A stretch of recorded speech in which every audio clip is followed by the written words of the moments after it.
Hi, everyone. Thanks for joining me today. Jenna doesn't even know I'm doing this, but this is our last episode of our first season of the Social Dialogue podcast, and it's our last episode of 2025. So I just wanted to give a thank you to all of our listeners and to Jenna. I want to say thank you for having this idea. It has been a really fun bonding experience.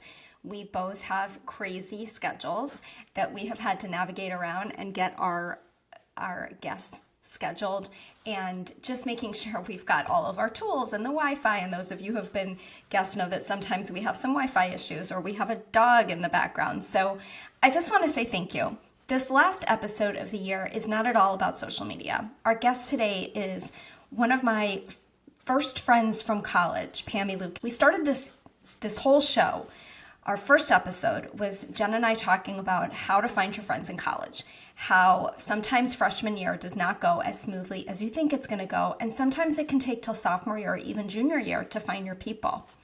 I found Pami day one. We moved into the dorms. You'll hear the story. We were across the hall from each other. We had a million things in common, and we were very, very close for a long time until it all fell apart. And you'll hear the story of how we recovered the friendship, we forgave each other, and 6 years of no speaking, we came back together and are very, very close again. But we both have regrets that we missed each other's weddings. And it is a story that we tell our children, the story of forgiveness and the story of importance of knowing what your priorities are and keeping them straight. So it's a great way to end a year. It's a great way to start a new year. Jenna's going to graduate college this year. And with all of the advice that she's gotten from all of our guests through this entire process, this is a story that she knows well. But to hear both of us tell it, I think she got a kick out of it. I hope you can understand us. We talk very fast. And Pami's joke is my dad will never understand one word we said on here because we talk fast and we talk with a high pitch and we usually flip our hair. So enjoy the episode. Thank you for listening. And if you've enjoyed the show, I want to say thank you for sharing it with a friend, for passing it on, for putting it in your Instagram stories, for giving us a 5-star rating, for writing a review. All of that helps other people find us. And we're just going to keep going and growing. We've got a great lineup of guests coming in January. We're so excited and can't wait to share them with you. So to Jenna, thank you. I love you. To our listeners, thank you for being a part of this. And to everyone who's been supporting us and advising us, we couldn't do it without you. So have a happy holiday, happy new year. Come on in, grab some coffee, and hear the story of what it means to be a true friend. Welcome to the Social Dialogue podcast. We're a mother-daughter team, both working in the world of social media management. Join us as we share our different perspectives on life today, including trends, fashion, friendships, and career, and how social media impacts it all. Together, we bring two perspectives to one conversation. I'm Shane. And I'm Jenna. And we're excited to bring you this new episode of the Social Dialogue podcast. Hi, Nana. Hi, Mommy. How are you? Good. I actually just got done having lunch. Look who's here! Huh? I don't have my big headphones. Sorry. Jenna said, I'm on a time crunch. I have to be out at 5:05. And I said, we'll talk fast. She's like, I'm aware. It's always fun when Jenna knows the guest. Yeah, because I don't know. She stayed in your house. Yeah. She's like again, Mara's like my second mom, but she's like a third or fourth mom. Yeah. I feel so honored. If you end up in Chicago next year, you can have someone to hang out with. I know. And go shopping. Pami, let's go shopping. Mm-hmm. No, you are not to go shopping with Pami. What if Pami's I paying? would not like that. No. What if Pami's paying? Pami's not paying. She has 3 children. And I have one with a shopping habit that's like out of control. Right. Yeah. Exactly. Okay, so welcome to the podcast. This is going to be our final episode of our first season. And we thought it would be a nice episode to publish as people end their year and go into a new year and they're thinking about all the things going on in their life, personally and professionally. So this isn't really about social media, and it's not at all about what you do for a living. So we're going to just kind of leave that out. So I'm just going to give sort of a brief overview, and then I think we're just going to kind of brief is an understatement. This story is very long and complicated. Well, so we'll just get into it. So Pammy and I met. Pam Lookatch is our guest today. She and I Her met. name is Pam, but we call her Pammy. Like, I think people need to know that. Because when I was introduced to her, she was Pammy. She came out of high school as Pammy. But, like, now she's known, like, in the world as Pam. So, like, we need to clarify that we're the only two people that probably still call her Pammy. Nuh-uh. Does Audra call you Pammy? Audra calls her Pammy. There are 3 people in this world that call her Dahlia probably calls you Pammy. Whatever. Anyone in AE5 at University of Florida, PC91, still calls me Pam. Okay, so like 40 people. Yeah. Plus me. That's the only people who still call her. I think we should clarify that she's known in the professional world as Pam. We're just going to be calling her Pammy. That's fair. Thank you, Jenna. Okay. I got you. I'm calling you Pammy because that's the way I was introduced to you. So we met the week of your 18th birthday. Yeah. We started college in July. Both of us started college in July. Pammy lived across the hall from me in the same dorm your brother lives in, which is bizarro and weird. And when we first met, I said, where are you from? And you said Hollywood, Florida. And I said, oh, my parents have a vacation place there. And we started figuring out where it was and ended up it was across the street from each other. And then we were across the hall. I mean, that's what are crazy. the chances? I know. So we went on to become very good friends very quickly. I think that week, isn't that the week we went to St. Augustine for your 18th birthday? Maybe. Oh, I think right. It is. Yes, because I had a car at school, and your mom was Pammy my had a car. designated driver. Right. I drove a lot in that car. Why? Which was, I don't know, but it was white and then it was red. Yeah.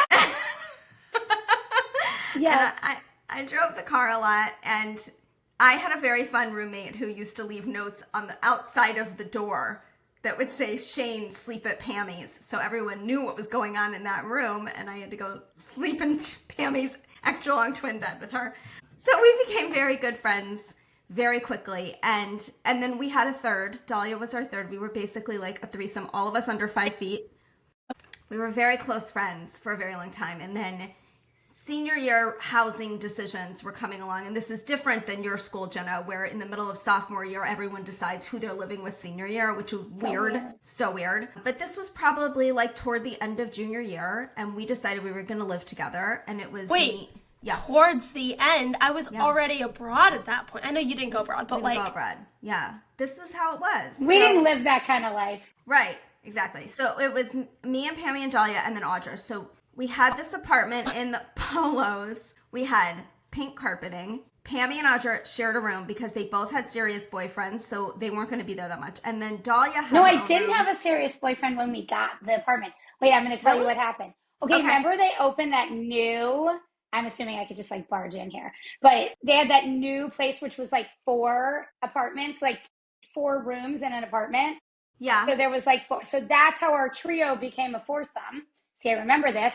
And then I don't know why, like we couldn't get an apartment in that place or something. So then we were like, oh no, what are we going to do? The place Audra. Right? University Commons. Yes. Where Danielle lived, yeah. I don't remember. Danielle lived there, but yes, University Commons. And then she lived with your big sister. Oh, okay. I did not remember. But so anyways, we didn't get an apartment there. Maybe we didn't like it. I don't know. But then we were like, what are we going to do? But Audra had a serious boyfriend and she was never going to be there because I had already lived with her for a year and she was never there. So I was like, I'll just share a room with her, save some money. She'll never be there. I didn't have a boyfriend because that is where the demise of our friendship came from. Wait a minute. Well, then we totally remember it differently because I remember, he was very much in the picture. There was a lot of fighting going on. It was not a smooth relationship. No, but we got back together. We broke up in Super Bowl of junior year. And then I was like stuck living in the house. You were, well, not stuck. I was stuck with you. I moved out. You moved out. You weren't even there. See, you left me. Right. Yeah. And I forgot about that. I was literally stuck living in the house. Because my roommate had a snake and I couldn't take it anymore. So she still can't take it anymore. No. Wait, who did you live? Robin. I lived with Robin. No, I know Robin had the snake. I moved in with Lisa Peck's older sister. And yes. She dated the football player. Lisa Hop. Is that right? Yeah, because Mindy Brostoff graduated, I think. And I moved into her room. I think that's what happened. Yeah, so I lived with them for a semester. No, not in the Laurels. I don't remember what it was called. Oxford Manor. No, it was somewhere near Spyglass, which is where your boyfriend lived. It was somewhere near there. And then I moved into the Laurels over the summer because I didn't graduate until the end of the summer. And I lived with my little sisters. Oh, yeah. And Gordon. And a football player. And my stepbrother. Yeah, and a football player. Love you both, but I have to be out of here in 25. Oh my God. Anyways, so I got back. Yeah, so I got back. We were living together in our apartment, and I got back together with Josh. But we had all these plans, Shane and I, about our fun senior year. Right. And then so that was sort of the demise. Imploded. And at one point, you set me up with his good friend, which was not a good match. We went to a date function or something, and I was like, this isn't it. That was not, no. But it would have been fun if it had been. And then, of course, their third has a son who's good friends with Ryan. So it's all connected. Anyway, so it all kind of fell apart pretty quickly in the apartment. And Jenna, the way that this ended up was, okay, so remember, we had no social media. Thank goodness, because who knows what we would have done to each other online. I mean, we were mean to each other. Well, first of all, it started with Dahlia had a boyfriend who she has now been married to for like 30 years, and they have 3 kids. But at the time they were dating, he was out of town. He actually went to college with Lorian Williams, and we made her get her own phone line. Because remember, we didn't have cell phones. And she was on the phone all day, and it drove us bananas. And so we sat her down one day, and we're like, either you stop talking to him all day or get your own phone line. So she got her own phone line. And then we never saw her. She was just in her room, afraid because we were out in the main room being so mean to each other. And Audra wasn't there. Right, Audra wasn't there. I cannot imagine. We had this, what? I can never imagine that. It's crazy. Us being mean to each other? We had a whiteboard. And on the whiteboard, it was like divided into 4 columns. So like if your mom called, there was like a column for Pami, and I'd be like, Fran called, or, you know, Audra. Every day. Like, every day, all day. But it was like this whiteboard. And so there was one day when I had gotten on a cooking spree or something. I don't remember. And she left me a message on the whiteboard. And she has beautiful handwriting. Not unlike mine. You can't read my handwriting. She has beautiful handwriting. But it was teeny tiny, and it was like, I cannot help that not everybody is having a Betty Crocker fest in the kitchen. But can you please clean this up when you, like, it was just, it was so mean. We were mean. We were so mean to each other. It was horrible. And so by the end of it, they graduated in May, the 3 of them. I wasn't graduating until August. And so I think there was like a sublease situation. We sublet for the summer, and then you guys graduated. I moved in with my little sisters, and that was it. And at no, the but end you of moved it, out earlier. I think I did move out earlier because we their came home apartment. one day and Shane was and gone. I was gone. Yeah, I was gone, and I moved in with my little sisters because their roommate, I don't know where she went, but she was gone. And so then, like a week or 2 before graduation. But right. I just remember so coming home and you weren't there. Any of their graduation stuff. I wasn't even around. And then that was it. And I was moving. I knew that after graduation at the end of the summer, I was moving to Chicago. And I was like, that's it. These people are going back to Florida, South Florida. I'm never going to see them again. It's over. And I graduated. I moved to Chicago. And the next thing I know, I think it was at like one of those JUF singles events where I first saw you. Maybe, but also who like heard me on the loudspeaker at Saks Fifth Avenue, them calling my name? That was me. Was that no. Was that you or Melissa? It was one of us. Somebody heard her. She worked at Saks, and someone heard her name. Like someone had called her to a meeting or something. Yeah, they used to make like announcements, like they'd be like, Pam Lookatch, report to the executive office. Was this before I was headsets? Pam Davidson. Was it before what? Like the headsets, like at American Eagle, I wear like a little. Oh yeah, there were no headsets. Oh yeah, no headsets, no cell phones, no nothing. Yeah, this is like dinosaur times. Yeah, so we knew she was there. We start digging. We find out she's there, and I'm like, are you kidding me? And then I would see her, and there was one time Dad came in to visit while we were dating, and we were at some big JUF event, and Pammy and I were face to face, and both did a 180 and turned around. Like, said nothing. Right. I saw her at the manicure place. I mean, I saw you one time at the Sheffield Garden Walk. You were with Brian. You were on a date. And I, like, ducked behind a building. Like, She was, like, your biggest op. It was horrible. And then, okay, so time goes on. And so then the next thing that happens, so we're both living in Chicago. And then, who moved first? I moved first, right? You moved first. And so I got engaged to Dad. I moved to New York. And again, I was like, I am never going to have to see her again. It's over.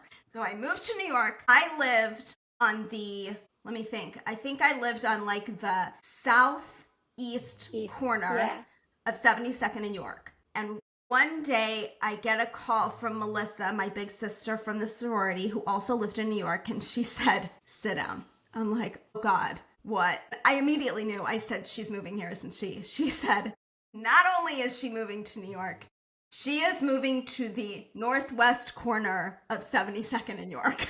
Did Melissa find this out? Pami, you had sent an email out, I think, to like everyone you knew. Like, hi, I'm moving to New York and this is where right, because she lived in New York, so I probably emailed her. But like, now in the modern days, you can't do that. That's not safe anymore, Pami. But that's because I'm a dinosaur, so back then it was fine. You guys are cavewomen and dinosaurs.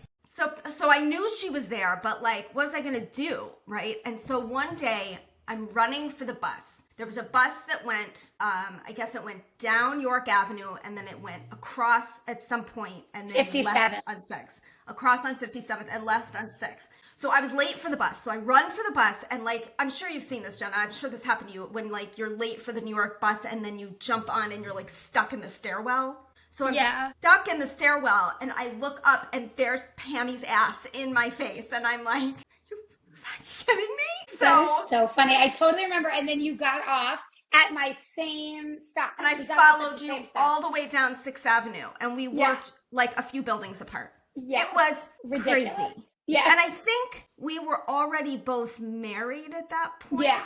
I had just gotten married. Oh, no, you weren't married. I wasn't married yet. You were. Right. Yeah. And Right. And so at our rehearsal dinner, like after all of this, Danielle and Melissa actually gave a toast that night, and they were like, don't get on Shane's bad side or she will hide from you on a New York City bus. I'm glad I was a part of it. You were there at some point.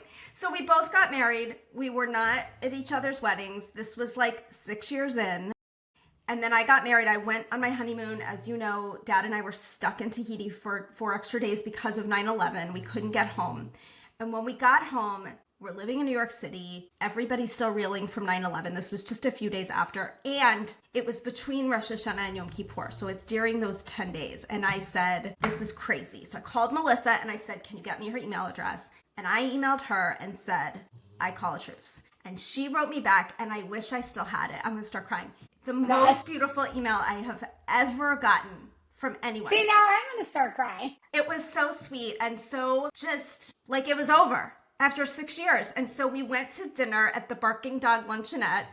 And I said to Howie, I'll be home in an hour. And it was like 4 hours later. And he was calling. I don't think you could text at that point, but we had a cell phone and he's calling. No, because the cell phone did not exist until 2007. No. We had a cell phone. It wasn't an iPhone. It was a cell phone though.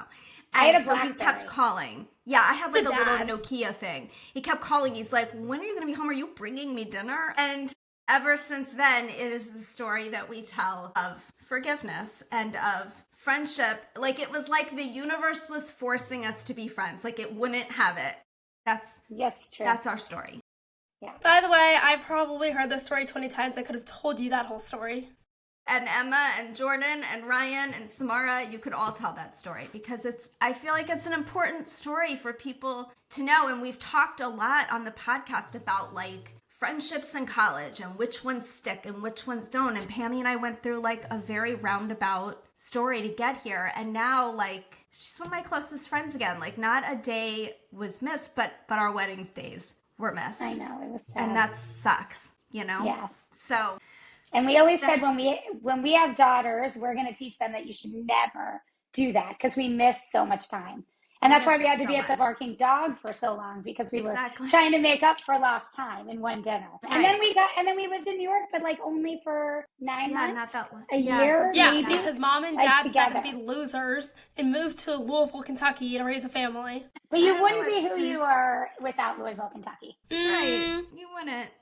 And you got to spend lots of time in Pami's house because that's where we stay when we go to Chicago. Yes, exactly. Yes. Love Pami's house. And with your grandparents. Yeah. I don't know. You can't not be in their family. Yeah. So it's a good story, and maybe somebody out there is wrestling with that kind of thing. You know, do I stay? We've talked about it. Like, are there friends that you keep and friends that you let kind of go into the periphery? But like, we weren't even letting it go to the periphery. We were just mean to each other, both of us. I mean, it was just Like, if I have to look back now, I think it was actually because we were so alike and so close, and like, so our values and who we are is so the same, that I think whatever silly thing we were fighting over, like, it was like we were mean because we were like so hurt that we couldn't like come to terms with it. I think when it's a friend that you don't care about as much, you don't put even that much into the fight, right? Yeah, that's a good point. Yeah, you're right. We were so much alike, and like, why couldn't we make this friendship work? And I think, they talk about like finding your significant other, timing is everything. You and I were, even though we were a lot of like, we were at different stages of our life. You had a very serious boyfriend. I did not. I was like ready to head off into single life in Chicago. I think at the time you probably thought you were going to end up with him. Thank God you didn't. Single life, but then you met Dad. Yeah. Oh. She had already met Dad, but I didn't. This is how we didn't even talk. You met Howie winter break, right, of senior year, and I never knew until we reconnected that that's where you met him. Drunk at a bar in Miami. You met a guy. But like we lived together, and she didn't know that I had met him. Yeah. Right. Yep. Isn't that you guys crazy? met drunk at a bar in Miami. Let's fucking go. I really was not drunk. I was not drunk anymore. It was like 2 She was o'clock in the happy. morning. She was just happy. I was having a good time. Who were you with at the bar? I was with the one friend that the universe did not want me to stay friends with. I remembered. That'll be a different podcast, but let's go back to forgiveness. She's not coming. No, I don't think that needs to be a podcast. I think it's good. No. Yeah. That was an unhealthy, toxic relationship that I was very happy to let go of. And it's like the kind of thing, like, I don't miss that. But I missed our friendship when we weren't friends. And like when I would see you out in Chicago, as much as I was like, I really like, I was longing to be your friend, but there was no way to overcome it and to be like in the middle of some singles event, hey Pammy, let's be friends again. Neither of us were going to do that. And I think it took time, and maybe it took a world tragedy. I don't know. Right. Or maturity, like marriage, different. We were finally in the same stage of life, going back to what you just said. And the funny part is we had mutual friends in Chicago. And every time then my friends would be like, okay, I'm just letting you know, we're going to this party tonight, but Shane's going to be there. And they'd be like, can you guys just talk? And I'm like, no. Like I was still in the mean reeling from the unhappiness phase. Yeah. But yeah, like, I don't know, when 9/11 happened, it was just like, you just really put all of that away. And you're like, you got to change and figure out who really matters in your life. Yeah. Yeah. Yeah. So I'm so glad that now here we are. And we're like 10 minutes to spare. Yeah. And we're going back to Gainesville together. What? I told Jordan, he's very excited. Wait. Yeah. Hello? Her son is looking at UF, so we're going to go visit Rhino in January and go to a basketball game. I'm sure we will go to a fraternity party. Yes. I hope it goes better than the Indiana trip, although you were such a sweetheart to let Samara come visit you. Yeah. It was fun. We had fun. We had a great time in Portland. You had fun until about 11 p.m. Right, and we had to come. Yeah, exactly. Well, but you know what? Even though it wasn't great, it helped her know that big school versus small school, where she needed to go. So it was actually very important. We never looked at another big school again. Yeah. And that's the whole point of college visits, So, yeah, can you imagine if we had social back then? Like, I can't even imagine what we would have done to each other. Really. Like, wait, those apps like Yik Yak and like, actually, well, the T app is for boys, but like Yik Yak. I know of it, but I'm not on it. It's like an anonymous board for each school. I don't go on it. Post about people? They can. Oh, that's awful. I don't have Yik Yak. I don't really go on it. It's like, why does that even exist? Why does that? That's horrible. It's like mostly about stupid shit that like goes on with the school. But like, people's names get dropped. Oh, that's terrible. We're so lucky. All of the stupid things we did before the big fight, like all the stupid things we did, there's no evidence of any of it. Yeah. I would not want to see world. freshman nose bowl on social media. That would not be not good. Nope. No. I remember them vividly, sort of, but like I definitely don't need to see that relived. No, it's really true. You guys live in a much harder world, I think, because people can have a fleeting thought and it becomes like airing a grievance forever. I'm sure this is I mean, you got called to standards for that. Like, think about what people get called to standards for now, and there's evidence. It's not like one person's word against the other. Like, there's evidence that people did horrible things. Which, what you did wasn't even horrible. You got too drunk. It's not that big of a deal. It was my big sister's fault anyways. You didn't need to buy me that bottle of vodka. So, it was excessive. So, Jenna, that's our story, and I know you knew a lot of it already, but what I hope it's good for the podcast to hear. It's good for anyone to hear, because there are people in your life that maybe you are meant to be friends with them, and you have to find the timing and the way to make it happen. And so as we end this year, I think, it's something to think about. Who's in your life, who's not in your life that you miss, and how are you going to change things in 2026? And I think that's how we'll sign off the podcast this year. I love that. Great first season. We made it. Yay. Yeah. Pammy, you were a part of it. Thank you. I'm so glad. You have to flip your hair when you do it. That's how Poppy does it. I'm wearing a microphone, Mom. But that's how Poppy does it. Yes. He's my favorite Pammy impersonator. Yeah. It is funny when a man with very little hair goes, flips his hair. Flips. Yeah. It's so awesome. I love it. Yeah. Yeah. So cute. All right. So that's it. Have a great holiday, everybody. And we'll be back in January with some fun new guests. Yeah. Thanks for joining us on the Social Dialogue Podcast. If you liked today's conversation, be sure to leave us a 5-star rating and a review, and share it with a friend. Keep the dialogue going with us on social. Find us on Instagram, TikTok, Facebook, and YouTube. I'm Shane. And I'm Jenna. Thanks for listening.